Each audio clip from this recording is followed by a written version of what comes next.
Bonjour à tous et heureux de vous retrouver sur Paris Turf TV pour votre émission reçue 5 sur 5, l'émission du Quintet Plus et du 5-5. Vous le connaissez bien, c'est pas son premier plateau, il est toujours actuellement en tête du championnat de France des pronostiqueurs. Monsieur le géant Julien Cognam est parmi nous aujourd'hui. Salut Julien. Salut Paul, bonjour à tous. Est-ce que vous avez la forme? J'espère, il va falloir tenir comme les chevaux du Quintet d'aujourd'hui. D'accord. Surtout qu'après vous partez en vacances, hein? Voilà, donc là c'est tout ou rien. Soyez bon Julien. J'espère. Alors on attaque rendez-vous dimanche à Maison Lafitte pour le prix de la ville de Maison Lafitte. On est sur la distance de 3100 mètres, on va courir sur un parcours à main droite. On retrouve des chevaux bien connus à ce niveau de compétition, ils sont âgés de 4 ans et plus. Il a fallu faire un choix entre les vieux et les jeunes. Exactement, et puis reprendre les chevaux de la course référence sur un parcours qui est quand même assez différent entre la corde à gauche, corde à droite, donc l'ordre varie un petit peu en fonction de ça, mais c'est un beau quintet. C'est un beau quintet, on écoute de suite votre sélection Julien. Alors ma sélection, le 6 Prince Nomade, devant le 11 Vaudou des Ongrés, le 9 Monsieur Opéra, le 13 Ataman Ermac, le 10 Prince Jando, le 5 King Glance, le 12 Fontvieille et le 4 Scalambra. Vous êtes sûr? C'est celle-ci, hein? C'est celle-ci. Il ne manque pas un cheval nommé l'Avenue? Je vois que Nolval vous a pas servi le leçon. Pas servi. Et l'Avenue non plus? Je pense qu'on en reparlera quand je vous parlerai de mon cheval de tête. Allez, donc du coup, pas de l'Avenue en tête, mais plutôt du numéro 6, Prince Nomade. Alors c'est un véritable brave serviteur qui fait toutes ses courses. 3 quintets, souvent là, souvent placés. Maintenant, il manque ce petit truc pour gagner. Je suis absolument pas d'accord avec vous. D'accord, je pense que vous le sous-estimez gravement. Oui. Je pense qu'il avait surtout besoin d'apprendre un tout petit peu son métier parce que c'est un cheval qui est venu sur les handicaps sur le tard. Sur 2004, c'était très bien. Et à Bordeaux, moi j'ai vu un cheval dont le jockey s'est occupé que du cheval et pas de la course parce qu'il a pris des petits coups de tampon, il allait à droite, à gauche. Donc son jockey s'est appliqué à lui faire une belle ligne droite. Il a fini dans une action magnifique, 3e. Moi, il a repris de la fraîcheur depuis. Je crois qu'il a beaucoup de marge. Je suis chaud bouillant. D'accord. Et Soubillon préfère l'Avenue. Alors que le dernier coup, il était associé. Oui, mais après ça, la valse des jockeys, il y a des choses qu'on ne maîtrise pas forcément. Là, c'est Maxime Guyon. Je ne pense pas qu'on y perde énormément au change. C'est pas faux. Et je crois que le cheval a largement la qualité pour passer outre son jockey. D'accord. On poursuit votre sélection avec, en deuxième position, vous avez mis le 11 Vaudou des Ongrés.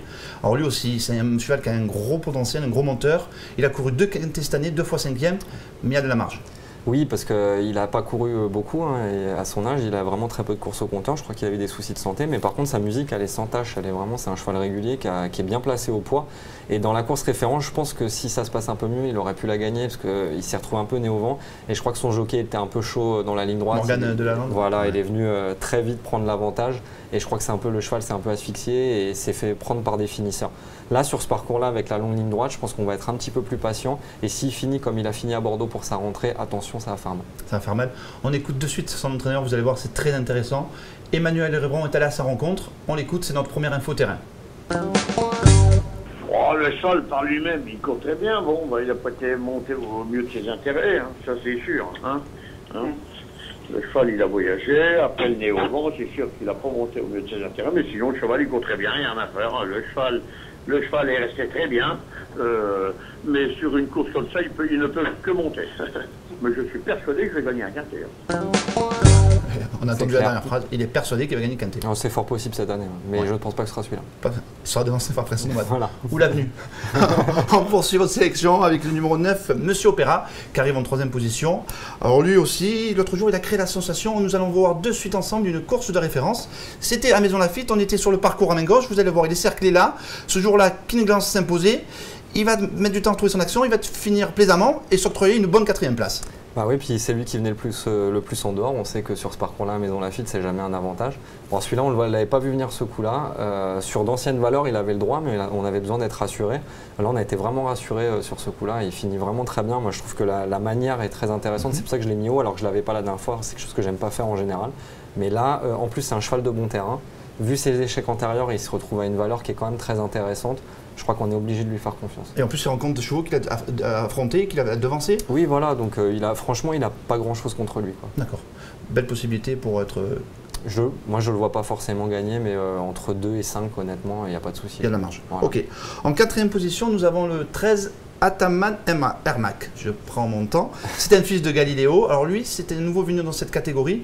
Il m'a vraiment bien plu l'autre jour au Croisé-la-Roche. Bon, c'était pas le même lot, mais on sent qu'il y a du potentiel. Ah, vous aussi alors. Ouais. Donc, ouais, bah voilà, c'est un peu. Là, c'est le coup de poker un peu pour amener une cote à l'arrivée. Disons qu'il a pris son métier gentiment sur 2004, on l'a monté en distance. C'est un cheval très froid, je crois, qui n'a pas beaucoup de changements de vitesse. Et on lui a mis les œillères pour la première fois au Croisé-la-Roche en même temps qu'on le rallongeait. Donc il débutait sur 3000 mètres et plus. Et il a vraiment trouvé son action dans les 200 derniers mètres pour venir échouer du minimum sur Treyrock Danone, qui est une valeur sûre à peu près qu'on arrive à situer. Mais lui est beaucoup mieux placé au poids. Sa valeur handicap, elle est pour moi assez favorable. On lui remet les œillères. Si vraiment c'est ça qui l'a déclenché et le rallongement de la distance, s'il répète cette valeur, moi je pense que c'est un cheval qui peut vraiment surprendre à ce niveau. Ouais, en plus on connaît le tandem Desangles de Benoît. C'est un tandem qui réussit pas mal. Michael Desangles, il est en feu sur le mois de juin. Franchement, c'est très impressionnant. Donc là, en plus, la forme de l'entraîneur, faut et la forme du jockey ajoutée à cela, ouais, c'est pas mal. Voilà. Pour conclure votre sélection en 5 chevaux, les 5 bases de l'épreuve, a priori, nous avons le 10 Prince Jando. Alors lui aussi, c'est vraiment un chic cheval. Maintenant, on sait qu'il a la pointure et il n'est pas sur son terrain de prédilection, il faut se l'avouer. Ouais, on va pas mentir aux spectateurs non plus. Moi, c'est un cheval que je pensais vraiment aurait gagné quintet sur le premier semestre et je l'ai mis en tête à chaque fois. Il m'a un peu déçu. Bon, la dernière fois, il est 6e, il n'est pas très loin non plus, tout en me laissant un peu sur ma faim. Mais moi, je reste convaincu disons que c'est une idée que j'ai sur sa valeur intrinsèque. Je reste convaincu qu'à ce poids-là, c'est un cheval qui vaut quintet. Alors certes, il sera certainement meilleur un peu en terrain souple. Il a aussi fait ses preuves en bon terrain, il n'y a pas de souci. Après, c'est un cheval qui doit être un petit peu caractériel et qui a tendance à se contracter, à tirer un petit peu. Je pense que si la course avance et qu'il y a un peu de train et qu'il arrive à être détendu, je le vois faire l'arrivée quand même sur sa valeur. Mais c'est un cheval qu'il ne faudra pas lâcher jusqu'à la fin de l'année, il va le gagner son quintet. Ouais. Mais en terrain souple, je pense aussi. Voilà, mais là, il peut quand même prendre sa place en bon terrain. Moi, je pense qu'il ne faut pas l'éliminer, c'est une erreur parce qu'en valeur pure, il est meilleur que la plupart des chevaux de cette course. D'accord. On a une info terrain concernant l'As Testibar. Vous allez voir, Patrick Montfort est assez confiant. Vous ne l'avez pas retenu, mais vous allez voir, à regret, si vous avez une place dans vos jeux, on peut le mettre dans un champ réduit. On l'écoute. Il n'a pas été favorisé par le déroulement de la course. Parce qu'on lui a laissé un petit peu de temps après, il avait pris un petit peu dur. Le terrain n'était pas trop à sa faveur, un mauvais déroulement de course. On lui a laissé il y a un mois et demi de break. Le cheval fait une série de rentrées, et il est bien. Et s'il a un bon numéro de corde, il va bien courir. Bon, un bon numéro de corde, bien courir. Bon, c'est vrai qu'aussi, il porte beaucoup de poids, 60 kg. Disons que c'est un regret, Testibar. Il est toujours compliqué à enlever ce cheval-là parce que c'est un super finisseur et il a la pointure à ce niveau. Maintenant, il est chargé, il n'a pas son terrain, il affronte des chevaux, les 4 ans qui sont sur la montante aussi, parce que lui, il vieillit et les autres arrivent. Ça me paraît peut-être encore un peu compliqué. Peut-être la prochaine fois en terrain plus souple. Peut-être à Deauville cet été. D'accord. Merci Julien pour ces infos du quintet. Attendez. Vous n'allez pas me laisser partir comme ça, Paul. Vous voulez revenir sur l'avenue? Évidemment, on n'en a pas parlé. On n'a pas parlé, on a pris un pari. Vous le savez, moi j'ai pris le pari que l'avenue serait devant Presse Nomade.